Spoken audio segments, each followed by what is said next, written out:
经常玩 A 级百家乐的朋友应该知道，下注后到平台开牌中间会有几秒钟的时间，这几秒是用来做什么的呢？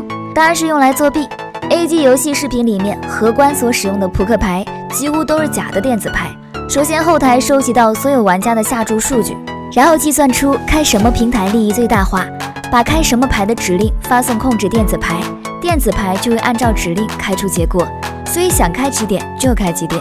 平台前期想让你赢点，把你胃口养大，等后期就会让你10赌9输。想做到在这一步，就必须要能控制开牌结果。所以在玩的时候，你下个几百上千的时候，输赢都挺均匀的。但是只要下注按万下的，大概率都是输。黑客大户团队作为网络安全与打击网络赌博网站的大团队，一直在用自己的计算机技术水平来攻击这些骗人的网络赌博网站。不久之前，黑客大户团队成立了专业团队打击赌博，对于那些骗人钱财的网络赌博网站来说，是一次更大的打击。同时，黑客大户团队通过加强技术能力和风控模型加强防控，帮助那些游戏受害者们追回之前的钱款。黑客大户团队以及赌徒救助基金会的出现，也极大地打击了这种行为。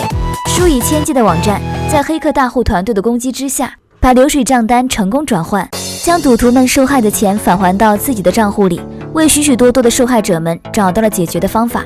这也体现了黑客大户团队惩恶扬善之举。